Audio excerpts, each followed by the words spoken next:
Welcome back to AMH Education Lab and this is your educator Monalisa. English for WBCS যে সিরিজটা চলছে আমাদের সেই সিরিজে আমার ক্লাস তোমরা পাবে মানডে ওয়েডনেসডে ফ্রাইডে ঠিক সকাল 8টায়। আর দেখো তোমার এখানে আমি যে সিরিজটা কভার করছি সেটা হচ্ছে frequently asked questions for WBCS preliminary examination.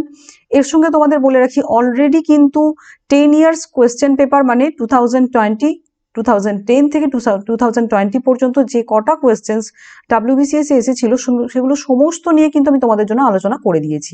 তো সেই ভিডিওগুলো কিন্তু তোমরা দেখে নেবে প্রিলিতে যাওয়ার আগে, কেননা প্রিলি পরীক্ষাতে তোমাদের জন্য কিন্তু প্রিভিয়াস ইয়ার্স থেকে অনেক কোয়েশ্চেন রিপিট হয়। আর দেখো এখানে তোমরা এই চ্যানেলটা সাবস্ক্রাইব করে নিতে পারো আর তার সঙ্গে টেলিগ্রাম জয়েন করতে পারো যদি ইম্পর্টেন্ট পিডিএফস গুলো পেতে চাও। এরপরে দেখো কি বলা হচ্ছে, তোমাদের জন্য একটা ইম্পর্টেন্ট অ্যানাউন্সমেন্ট আছে বসন্ত উৎসবের জন্য। সেখানে WBCS এর ই বুকের ফুল প্যাকেজটার ওপরে তোমাদের একটা 60% ডিসকাউন্ট চলছে। তার মধ্যে আর 20 জনই আছে যারা কিন্তু এই ডিসকাউন্টটা অ্যাভেল করতে পারবে। আর এখানে তোমরা ই বুকসের ফুল প্যাকেজ পাবে, তার সঙ্গে তোমাদের যে কুপন কোডটা ইউজ করতে হবে সেটা দেখতে পাচ্ছ সরস্বতী 60, ঠিক আছে। আর কিন্তু 20 জনই এই সুযোগটা পেতে পারো। তাহলে আর দেরি না করে চটপট দেখে নাও এবং এই সম্পর্কে আরো জানার জন্য তোমরা নিচে ডেসক্রিপশনের লিংক ফলো করতে পারো বা আমাদের কল করে নিতে পারো। আচ্ছা, এরপরে দেখো আমি আজকের যে কোয়েশ্চেন্সটা শুরু করছি। প্রথম যেটা রয়েছে দেখো কি, from the given options choose the words nearest in meaning, মানে আমাদের সিনোনিম জিজ্ঞেস করা কথা বলা হয়েছে, জিজ্ঞেস করতে বলেছে। এখানে কি বলেছে যে আন্ডারলাইন করা মানে কি ভিভাসিয়াস, ভিভাসিয়াস যে ওয়ার্ডটা সেই ওয়ার্ডটার সিনোনিম বলতে বলা হয়েছে। সেন্টেন্সটা কি আছে দেখো, the children were very vivacious in the playground. চিলড্রেনরা কেমন থাকে? ভিভাসিয়াস থাকে। এখানে আমাদের বুঝতে হবে যে ভিভাসিয়াস মানে কি বলতে চাইছে। স্মাইলিং, স্মাইলিং মানে কি বোঝায়? বেশ হাসি খুশি, ঠিক আছে, মানে হাসছে এরকম। স্পোর্টিভ, স্পোর্টিভ মানে কি যে বেশ খেলছে বা স্পোর্ট টাইপের যার মানসিকতা রয়েছে, স্পোর্টিভ মানসিকতা, মেন্টালিটিটা, সে খেলবো খেলবো এরকম ধরনের একটা ভাব হতেও পারে এটা। এরপরে দেখো কি আছে, লাইভলি বা ফুল অফ লাইফ, একদম যেটাকে বলে জীবন্ত, প্রাণবন্ত হয়ে যায়। আর জয়ফুল মানে আনন্দ, ঠিক আছে। তাহলে এখানে ভিভাসিয়াসের যে মিনিংটা সেটা হচ্ছে কি প্রাণবন্ত। প্রাণবন্ত, প্রাণ মানেই আমরা লাইভলি বুঝতে পারছি, হ্যাঁ, অ্যানিমেশন মানেও বলতে পারো লাইভলি। তাহলে লাইভলি বা ফুল অফ লাইফ, যার মধ্যে কি, যেখানে ধরো অনেক জীবন্ত ভাব যার মধ্যে রয়েছে, সেইটাকে আমরা বলবো কি কি ভিভাসিয়াস বলবো বা ফুল অফ লাইফ। নেক্সট কোয়েশ্চেনটাতে চলে যাচ্ছি, চলো। কোয়েশ্চেন নাম্বার 2 এ কি আছে দেখো, after a prolonged suffering he passed away. Passed away মানে কি বোঝায়? পাসড অ্যাওয়ে বলতে মারা গেছে বোঝায়, তাই তো। পাস অ্যাওয়ে মানে মারা গেছে। এখানে দেখো তোমাদের যেটা দেখতে হবে যে বাকি ওয়ার্ডগুলো যেগুলো আছে সেগুলোর মানে কি। এখানে দেখো যেটা আছে ওয়েন্ট অ্যাওয়ে, মানে ওয়েন্ট অ্যাওয়ে মানে কি, এটা গো অ্যাওয়েটাকে বলতে পারা যাচ্ছে যে গো অ্যাওয়েটাকে আমরা বলি ওয়েন্ট অ্যাওয়ে। তাহলে গো অ্যাওয়ে মানে কি চলে যাও বা দূরে যাওয়া, দূরে যাও, চলে যাও, হ্যাঁ, গো অ্যাওয়ে। আর কাম ব্যাক মানে ফিরে এসো, দুটো অপোজিট হলো। এরপরে দেখো আছে লেফট, লেফট মানে ছেড়ে চলে যাওয়া, ঠিক আছে। এটাও তো বলা হচ্ছে না, এখানে পাস অ্যাওয়ে মানে বলা হয় যে মারা যাওয়া যেটা। এরপরে দেখো এক্সপায়ার্ড, এক্সপায়ার্ড হওয়া মানে কি, সেটাকেই বলা হচ্ছে কিন্তু মারা যাওয়া। কেননা ইয়েলডেড, ইয়েলডেড মানে হচ্ছে উৎপন্ন দ্রব্য বলতে পারো, সেটাকেও আমরা বলতে পারি ইয়েলডেড। এই ইয়েলডেড ওয়ার্ডটা কিন্তু WBCS এর বেশ ফেভারিট, আমি দেখেছি বারবার কিন্তু এটা নিয়ে বিভিন্ন জায়গাতে কোয়েশ্চেন করা হয়। আর কি বলতে পারো ইয়েলডেড বলতে, বলতে পারো মানে সমর্পণ করা, হ্যাঁ, কারো কাছে সারেন্ডার করে দেওয়া, সেগুলোকেও আমরা ইয়েল্ড বলতে পারি। ইয়েলডেড ইন হয় এর সঙ্গে অ্যাপ্রোপ্রিয়েট প্রিপোজিশন, সেটাও হয়তো জানো। তাহলে ইয়েলডেডটা বুঝতে পারলে। এখানে দেখো যেগুলো হলো, তাহলে কি পাস অ্যাওয়ে মানে কি মারা যাওয়া, তাই জন্য এক্সপায়ার্ডটাই হচ্ছে কারেক্ট অ্যান্সার। এখানে তো উৎপন্ন বস্তুর কথাও বলা হচ্ছে না, বা বলতে পারো সমর্পণ করার কথাও বলা হচ্ছে না, মানে অনেক দীর্ঘদিনের সাফারিং এর পর সে কি হয়েছে, মারা গেছে। তাহলে এখানে এক্সপায়ার্ডটা কারেক্ট অ্যান্সার হলো। নেক্সট কোয়েশ্চেনটাতে চলে যাচ্ছি, দেখো কোয়েশ্চেন নাম্বার 3 যেটা আছে সেখানে কি বলা হয়েছে, the musicians has a very sonorous voice. এখানে যে ওয়ার্ডটা রয়েছে সোনোরাস, এই সোনোরাস ওয়ার্ডটার মানে আমাদের জানতে হবে। এটার মানে হচ্ছে দেখো খুব গম্ভীর যে শব্দটা, বেশ গম্ভীর একটা শব্দ, হ্যাঁ, সেটাকে বলা হয় সোনোরাস। মানে কি ফুল অ্যান্ড ডিপ, একদম গাম্ভীর্যপূর্ণ যে শব্দ, ফুল অ্যান্ড ডিপ, ভরাট গভীর যে শব্দ, সেইটাকে বলা হয় সোনোরাস।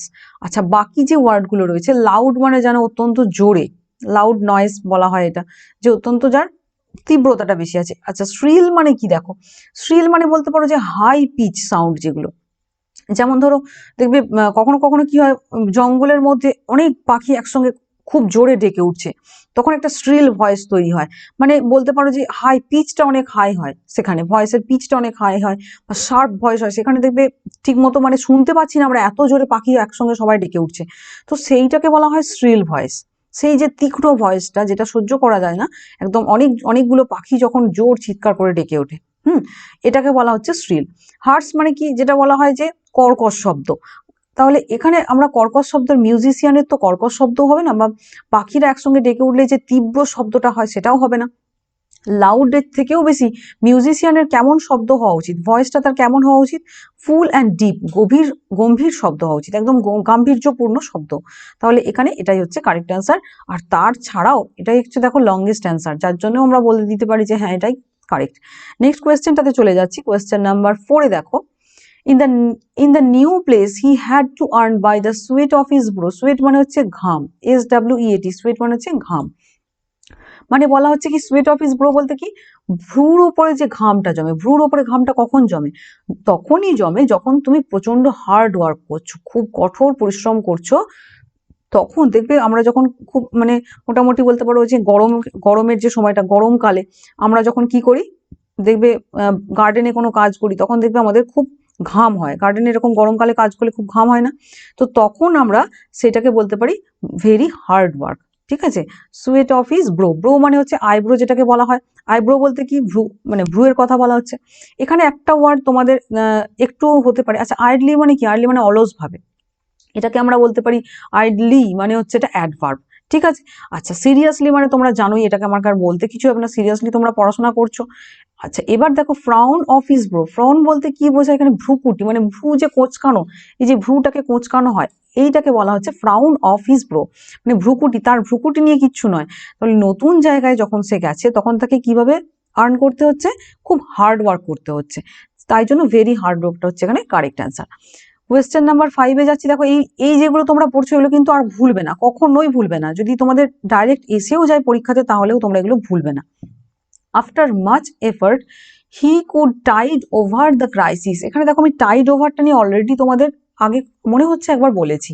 টাইড ওভার মানে কি, যখন ধরো কোনো সমুদ্রে তোমরা বেড়াতে গেছো, দেখবে কোথাও সমুদ্রতে গেছো, তো তখন কি হয় যে টাইড বলতে বলতে পারো স্রোত, ঠিক আছে, যে স্রোতটা, সেই যে সমুদ্রের যে স্রোতটা আসে, ঢেউটা আসে, সেই ঢেউটাকে মনে হয় না যে ঢেউটার ওপরে উঠে যায় বা ঢেউটাকে ভেঙে আমি ওপরে উঠে যাই, যখন পুরী বা দীঘাতে যে সমুদ্রের বড় বড় স্রোতগুলো আসে, ঢেউগুলো আসে, তাহলে টাইডকে যখন তুমি ওভার করছো তখন তুমি ওভারকাম করছো, এরকম মনে হয় না যে হ্যাঁ ব্যাস জিতে গেলাম, ওভারকাম করছি।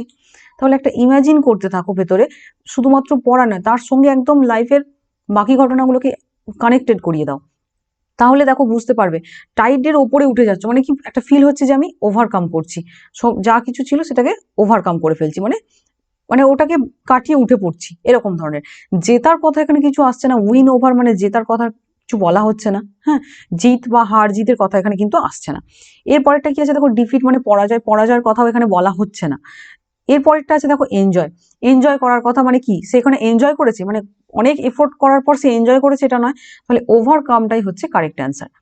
নেক্সট কোয়েশ্চেনটাতে চলে যাচ্ছি, question number 6, choose the correct preposition two fill in the blanks, A gentleman should be true to his words, true to his words মানে কি, মানে প্রমিসটাকে, প্রমিসে তুমি আর কি সাচ্চা, সেইটা বলা হচ্ছে যে ট্রু টু হিজ ওয়ার্ডস। এই জেন্টলম্যান শুড বি ট্রু মানে যে কথাটা বলছে জেন্টলম্যান, মানে একজন যে ভদ্রলোক জেন্টলম্যান বলতে, তার কেমন হওয়া উচিত, যে প্রমিসটা সে করছে সেই প্রমিসটাতে স্টিক থাকা উচিত, যেন তার প্রমিসটা যেন অবশ্যই যে যেটা বলছে সেটা যেন করে, কাজেও যেন সেটা করে, মানে কিপিং ইউর প্রমিস, এটাই বলতে পারো। সেই জন্য ট্রু টু হিজ ওয়ার্ডস বলতে বোঝায় keeping once promise.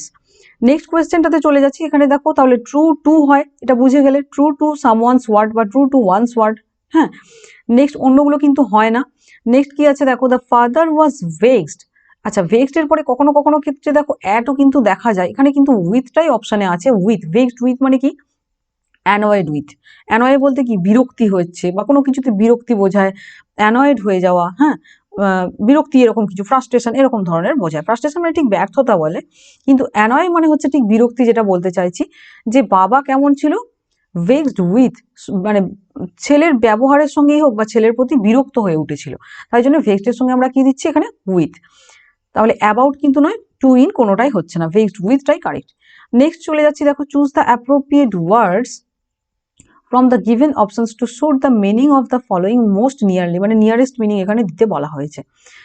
A 14 lined poem is called a, 14 লাইনের যে পোয়েমগুলো হয়, আমরা পড়েছি 14 লাইনের শেক্সপিয়ারের পোয়েম পড়েছি বলতে পারো, শেক্সপিয়ারের সনেট পড়েছি, আমরা যেটা বলতে চাইছি শেক্সপিয়ারের সনেটের অনেক প্রচুর সনেট আছে। আর কি আমরা দেখবে মাইকেল মধুসূদন দত্তেরও এরকম অনেক ধরনের অনেক কবিতা এরকম পড়েছি যেখানে 14 লাইন আছে। তাহলে সেটাকে কি আমরা অনেক ছোট থেকেই জানি 14 লাইনের এটা কি বলা হয়, সনেট। এবার দেখো বাকি এগুলোর মিনিং আমরা জেনে নেব। প্রত্যেকটা অপশনে কি কি আছে দেখো।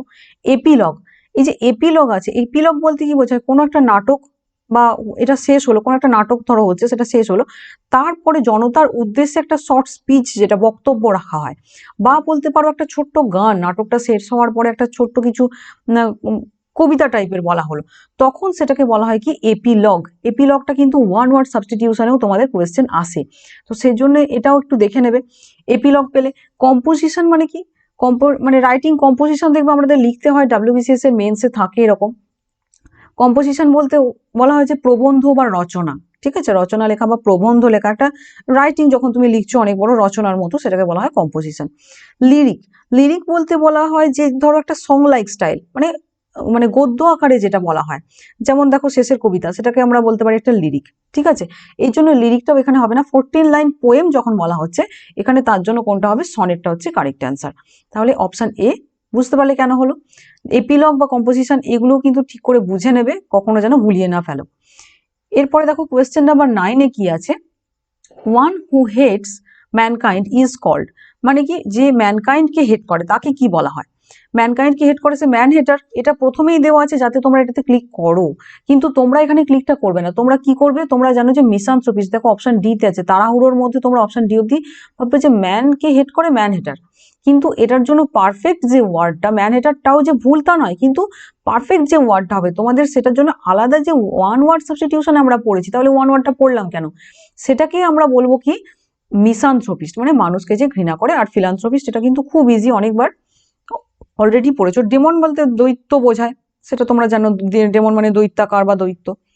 ক্যানিবাল বলতে বোঝায় যে যারা নরখাদক, এটাও দেখবে আমরা ওয়ান ওয়ার্ডের মধ্যে অনেকবার পাই। ক্যানিবাল বলতে যারা মানুষ, যে মানুষ মানুষকে খায়, মানুষ খেকো এরকম বোঝায়। আর এগুলো তো তোমরা জানলেই, তাহলে অপশন ডিটা হচ্ছে কারেক্ট অ্যান্সার। এরপরে দেখো নেক্সট যেটা রয়েছে, choose the correct meaning of the following idiomatic expression from the given option. Poles apart, আচ্ছা এবার দেখো পোলস অ্যাপার্ট, এটা ভালো করে বুঝে নাও। আমরা আর্থের মধ্যে বসবাস করছি, সাউথ পোল থাকে, আর কি থাকে, নর্থ পোল থাকে, ঠিক আছে। আমাকে একটু ড্র করতে দাও এটা। এটা আমাদের যেটা থাকে সেটা হচ্ছে, যদিও ড্র করাটা খুব মুশকিল, সাউথ পোল থাকে আর আমাদের কি থাকে, নর্থ পোল থাকে। N for north pole. তাহলে এই যে পোলস অ্যাপার্ট, এই যে ডিস্টেন্সটা, এটা কি, এটা অনেকটা ডিস্টেন্স, সুতরাং এটা আমরা কি বুঝি, যে এইটাকে আমরা কি বলি, যে পোলস অ্যাপার্ট মানে ভেরি ডিস্ট্যান্ট। অনেক জায়গাতে তোমরা ইন্টারনেটে সার্চ করো, গুগল থেকে সার্চ করে দেখো, সেখানেও তোমরা এটা কি দেখতে পাবে, যে কি লেখা আছে, যে পোলস অ্যাপার্ট মানে ভেরি ডিস্ট্যান্ট, ঠিক আছে। কিন্তু এটা এখানে কিন্তু এটা নয়। দেখো যখন মানসিকতার মধ্যে অনেকটা পার্থক্য এসে গেছে, তখন সেটাকে বলা হয় মানসিকতার মধ্যে অনেক পার্থক্য। মানে ধরো বলতে চাইছি আমি, যখন যখন স্বাধীনতার আগের যে সিচুয়েশন, তখনকার যে মানুষের মানসিকতা, বা তখনকার নারী শিক্ষা নিয়ে মানুষের যে মানসিকতা, বা শিক্ষা বিষয়টা নিয়েই যে বলো, শুধুমাত্র নারী শিক্ষা বলে আমি একদিকে টানতে চাইছি না ব্যাপারটাকে, বা বলতে পারো যে মোবাইল টোবাইল এই বিষয়গুলোকে নিয়ে আমাদের আগে যেরকম মানসিকতা ছিল, এগুলো মাত্রই খারাপ। লকডাউনে আমাদের এটা একটা কি, আমাদের যে চিন্তা ভাবনার মধ্যে একটা বিরাট পার্থক্য এসে গেছে, আলোড়ন এসে গেছে। এখন কিন্তু আমাদের গার্জেনরাও সেটা বুঝতে পারছে যে মোবাইল বা আমাদের যে এই যে নেটওয়ার্ক সিস্টেমস, এইগুলোর মধ্যে কিন্তু শুধুমাত্র যে খারাপ আছে তা নয়, বরং এর মধ্যে অনেক ভালোও আছে। তাহলে এখানে একটা মানসিকতার বিরাট বড় একটা দূরত্ব দেখা যাচ্ছে, তাই না, চেঞ্জ, অপোজিট একটা মানসিকতা দেখা যাচ্ছে, আগে নেগেটিভ ছিল এখন পজিটিভ হয়ে গেছে। তাই জন্য টোটালি ডিফারেন্ট ইন ভিউজ, এইটাই হচ্ছে কারেক্ট অ্যান্সার। এটা অপশন সিটা হচ্ছে কারেক্ট অ্যান্সার। পোলস অ্যাপার্টের মিনিংটা কি, অপশন সি, মানে হচ্ছে কি টোটালি ডিফারেন্ট ইন ভিউজ। আচ্ছা এবার দেখো এখানে তোমাদের অনেক জায়গায় ইন্টারনেটে সার্চ করে যখন দেখবে, যে সেখানে দেখা যাচ্ছে ভেরি ডিস্ট্যান্ট, মানে অনেক দূরবর্তী, যেহেতু সাউথ এবং নর্থ অনেকটা ডিস্টেন্সের কথা বোঝাচ্ছে, তো তার জন্য আমরা ধরে নিচ্ছি যে অনেকটা ডিস্টেন্স, তাহলে ভেরি ডিস্ট্যান্ট। এখানে তোমরা একটা বোঝো, যেহেতু সবসময় দেখবে আমরা একটা খেয়াল করেছি, যখনই আমরা পেয়েছি যে পোলস অ্যাপার্ট মানে কি, যখনই আমরা পেয়েছি যে ইডিয়ামের কথা, ইডিয়ামস যখন থাকে তখন যেটা লেখা থাকে তার থেকে ঘুরিয়ে একটু মিনিংটা বোঝানো হয় না, প্রবাদ প্রবচনেও দেখবে যেটা লেখা থাকে সেটা কি আক্ষরিক অর্থ অনুযায়ী হয়, মানে পোলস অ্যাপার্ট মানে সাউথ পোল আর নর্থ পোলের যে অ্যাপার্ট মানে ডিস্টেন্সটা সেটাকে বোঝাচ্ছে। তাহলে এর থেকে তো ঘুরিয়েই আমাদের মিনিংটা হওয়ার কথা, আমাদের তো এটা মিনিং হওয়ার কথা নয়। সেই জন্য আমরা যেটা করব, টোটালি ডিফারেন্ট ইন ভিউজ, এটাকেই আমরা কারেক্ট অ্যান্সার ধরবো, সেপারেট আলাদাও বলবো না, ডিফিকাল্টও বলবো না। এখানে দেখো তোমাদের আরো একটা আমি এক্সাম্পল দিতে পারি, যেমন সায়েন্স অ্যান্ড সুপারস্টিশনস, সায়েন্স এবং কুসংস্কার যেটা বলা হয় সুপারস্টিশনস, আর পোলস অ্যাপার্ট, এই দুটো অনেক একদম দূরবর্তী দুটো, মানে বিভিন্ন ভিন্ন প্রান্তের জিনিস, মানে কি ভিউ এ ভিন্ন বলছি, দূরত্বে ভিন্ন নয়। তোমরা কি সায়েন্স এবং সুপারস্টিশনকে আলাদা করে দূরত্ব অনুযায়ী দেখতে পারো? ফিজিক্যালি এদের মধ্যে কোনো ডিস্টেন্স আছে? যে বাড়িতে একজন সায়েন্স নিয়ে চিন্তা করছে, সেখানে একজন সুপারস্টিশন নিয়ে মাতামাতি করছে, হতেই পারে। তাহলে এখানে আমাদের কিন্তু ডিফারেন্ট ইন ভিউজ, এটাই বলতে যাওয়া হচ্ছে, আমাদের এটাই খেয়াল রাখতে হবে। নেক্সট চলে যাচ্ছি, চলো এরপরের যেটা রয়েছে, এটা বুঝলে নিশ্চয়ই ভালো করে বুঝতে চেষ্টা করবে। The art of cultivating and managing gardens, garden যখন আমরা বাগানের যে সমস্ত কিছু নিয়ে কাল্টিভেট করা বলো বা সেটা ম্যানেজ করা বলো, সেই সম্পর্কে ধরো গাছ লাগানো, গাছেদের পরিচর্যা করা, সেই সমস্তটাকে বলা হয় কি, সায়েন্টিফিক্যালি সেটাকে বলা হয় হর্টিকালচার। মানে এটার জন্য যেটা নামটা স্পেশাল সেটাই হচ্ছে হর্টিকালচার। এমনি বাড়িতে তুমি একটু গার্ডেনিং করলে সেটাকে গার্ডেনিং বলবে, সেটা হর্টিকালচার নয়। কিন্তু যখন কাল্টিভেট করছো, ম্যানেজ করছো পুরো ব্যাপারটাই, আর্টটাকে, এটাকে তোমরা কি বলবে? হর্টিকালচার। ঠিক আছে, বোটানি, জিওলজি এগুলো মোটামুটি তোমরা মিনিং জানো। নেক্সট চলে যাচ্ছি, চলো love for the whole world is called, যখন পুরো বিশ্ব ব্রহ্মাণ্ডের জন্য ভালোবাসা, তখন সেটাকে কি বলা হয়? ফিলান্থ্রপি। দেখো আমরা এতদিন কিন্তু কি পড়ছিলাম, যে মানুষের জন্য ভালোবাসা সেটাকে বলা হয় ফিলান্থ্রপি, তাই তো, বা যে ভালোবাসে ফিলান্থ্রপিস্ট, নাউন। কিন্তু এখানে যেটা হচ্ছে, এটা দেখো এখানে কিন্তু হোল ওয়ার্ল্ডের জন্য যখন ভালোবাসা, তখনও কিন্তু আমরা ফিলান্থ্রপি বলবো। নোবেলিটি মানে কি? নোবেল বলতে পারো যে মহৎ বা উদার, ঠিক আছে, উদার মেনে বলতে পারো মেনলি উদার। জেনারাস মানেও সেরকমই বোঝায়। নোবেলটি সেরকমই বলতে পারো, মহান, মহান বলতে পারো। আচ্ছা, জেনারাসনেস মানে উদারতা বলা যায়। প্যাট্রিয়টিজম মানে দেশপ্রেম বলা হয়। তাহলে এখানে ওয়ার্ল্ডের কথা বলা হচ্ছে, শুধু দেশকে প্রেম করার কথা বলা হয়নি। আর প্যাট্রিয়টিজমটা কিছুটা এটা বলতে পারো শুধুমাত্র দেশপ্রেম মানে কি, যখন বাইরে থেকে কেউ ইনভেড করছে, কোনো ইনভেডার আসছে, ইনভেড করছে, আক্রমণ করছে, তখন সেটাকে বলা হয় দেশপ্রেম, সেটাকেই বলা হয় প্যাট্রিয়টিক নেচার। কিন্তু পুরো বিশ্ব ব্রহ্মাণ্ডের জন্য যে ভালোবাসা, পুরো বিশ্বের জন্য, বৈশ্বিক বলতে পারো যে ভালোবাসা, সেটাকে বলা হয় কি? ফিলান্থ্রপি। নেক্সট চলে যাচ্ছি কোয়েশ্চেন নাম্বার 13-এ। দেখো এখানে কি বলা হয়েছে, from the given option choose the most appropriate word to fill up the gap in the following sentence. The mother dash the child. এখানে তোমাদের ভালো করে বুঝতে হবে যে কেন কোনটা হচ্ছে। এখানে দেখো ঘৃণা, মাদার, এখানে কোনটা বলতে চাইছে? মা বাচ্চাকে ঘৃণা করে, এটা কোনোদিনই হবে না যে মা বাচ্চাকে ঘৃণা করে। তাহলে হেটেডটা এখানে পুরোপুরি প্রথমেই আমি অপশন থেকে আউট করে দিচ্ছি। বাকি আছে আমার কাছে কি, দেখো র্যান অ্যাওয়ে। র্যান অ্যাওয়ে মানে হচ্ছে তখন দৌড়ে পালানো বলতে পারো, বা লিভ হোম, বাড়ি ত্যাগ করা, বাড়ি ছেড়ে চলে যাওয়া, র্যান অ্যাওয়ে, দৌড়ে পালিয়ে যাওয়া, এগুলোকে বলা হয় র্যান অ্যাওয়ে। আচ্ছা, ইলোপ মানে যখন প্রেম ঘটিত পালানো, ইএলওপি, এই প্রসঙ্গে বলে দিলাম, ইএলওপি, ইলোপ মানে প্রেম ঘটিত বা প্রণয় ঘটিত যে পালানো, সেটাকে ইলোপ বলা হয়। এবার দেখো আমাদের অপশন এ এবং অপশন বি, এই দুটোর মধ্যে মেইন প্রবলেমটা হবে। অ্যাবান্ডন মানেও আমরা জানি ত্যাগ করা, আবার ডেজার্টেড মানেও আমরা জানি ত্যাগ করা। কিন্তু ডেজার্ট মানে যে ত্যাগ করা, সেটা মানে হচ্ছে যে যখন কেউ তোমার উপরে ডিপেন্ডেন্ট, ফুললি তোমার উপরে ডিপেন্ডেন্ট, তোমাকে ছাড়া সে বাঁচতে পারে না। যেমন মা আর চাইল্ড, মানে চাইল্ড কিরকম হয়, বাচ্চারা মায়ের উপরে পুরোপুরি ডিপেন্ডেন্ট। তাহলে এইরকম ধরনের, যেমন সার্ভাইভ করার জন্য ইম্পর্টেন্ট, সেই রকম ভাবে যে তোমার উপরে পুরোপুরি ডিপেন্ডেন্ট, সেই রকম ব্যক্তিকে, সেই রকম সামবডি বা সামথিং যখন তুমি ছেড়ে চলে যাচ্ছ কাউকে, তখন সেটাকে বলে ডেজার্ট করা, মানে ত্যাগ করা। ঠিক আছে, এরপরেরটা দেখো কি হচ্ছে, কিন্তু অ্যাবান্ডন যেটা আছে, অ্যাবান্ডনের মানে কি হয়? অ্যাবান্ডন মানে হচ্ছে যে বলতে পারো যে শুধুমাত্র বলতে পারো যে গিভ আপ মানে কি, ত্যাগ করা, ছেড়ে দেওয়া, সেটা যে কোনো জিনিস হতে পারে। তার মানে এটা নয় কিন্তু যে অ্যাবান্ডনের মানে তুমি এটা বলতে পারো যে কোনোভাবে এইভাবে ত্যাগ করা বোঝাচ্ছে যেখানে তুমি কোনো ব্যক্তি তোমার উপর ডিপেন্ড করে আছে তাকে ত্যাগ করছো, এটা নয়। সেখানে যখন যে কোনো একটা পদার্থকেও আমরা অ্যাবান্ডন করতে পারি। এই বাড়িটা পরিত্যক্ত করে দিলাম, কোনো একটা বাড়ি আছে, সেই বাড়িটাকে আমরা ব্যবহার করছি না, পরিত্যক্ত, তাহলে সেটাকেও অ্যাবান্ডন করা যায়। বাড়িটা তো কোনোভাবে তোমার উপরে ডিপেন্ডেন্ট নয় বা সার্ভাইভ করার জন্য দরকার নয়। কিন্তু ডেজার্ট মানে হচ্ছে সেরকম ধরনের, to live something or somebody that depends on one's presence to survive, বা প্রমিসের যখন আমি কন্ট্রারি টু প্রমিস, মানে কোনো প্রমিসের বিরোধিতা করছি। চাইল্ড কি, সে মাদারের প্রতি প্রমিসড, তাই তো। চাইল্ড কেমন হবে? সে মায়ের প্রতি, মানে মা মায়ের একটা প্রমিস থাকে যে হ্যাঁ অবশ্যই আমি তাকে বড় করব, এরকম ধরনের একটা প্রমিস থাকে। কিন্তু সেই প্রমিসটাকে যখন বিরোধিতা করছে, প্রমিসের যখন কন্ট্রারি হয়ে যাচ্ছে, তখন আমরা কি করতে পারি, এটাকে বলতে পারি যে ডেজার্ট। ডেজার্ট মানে বোঝায় কি, ত্যাগ করা। তাহলে এখানে 13 মধ্যে অপশন এটা হচ্ছে কারেক্ট অ্যান্সার। তো এখানে প্রত্যেকটাই নিশ্চয়ই তোমরা বুঝতে পেরেছো কোনটা কিরকম ভাবে হলো, কিভাবে আমি করলাম, তাই তো? তাহলে দেখো এখানে আমি ভিডিওটা শেষ করছি। নেক্সট ভিডিওতে তোমাদের সঙ্গে আবার দেখা হচ্ছে, ঠিক আছে? তো এবং এই ভিডিওগুলোর মাধ্যমে আমার মনে হয় তোমরা বুঝতে পেরেছো ভালো করে যে কিভাবে ঠিক আমরা পড়বো, কতটা ডেপথে আমরা পড়বো। আর এখান থেকে আমি আশা করছি তোমাদের কিন্তু আপকামিং এক্সামিনেশনগুলোতে আমার যে এখনো পর্যন্ত 10-12টা ক্লাস আমার দেওয়া হয়ে গেছে, সেই ক্লাসগুলো একটু দেখে নাও। সেখানে দেখে নিজেরা প্রথমে একটু অ্যাটেন্ড করে তারপরে দেখো নিজে কতটা বুঝতে পারছো, তারপরে ক্লাসটা অ্যাটেন্ড করো। তাহলে দেখবে যে তোমার ডেপথটা কিন্তু অনেকটা বেড়ে যাচ্ছে এবং ইংলিশে এখান থেকে কিছু কোয়েশ্চেন কিন্তু পাবার সম্ভাবনা থাকছেই থাকছে। নেক্সট ভিডিওতে তোমাদের সঙ্গে আবার দেখা হচ্ছে। Till then, as I always say, stay motivated and study hard.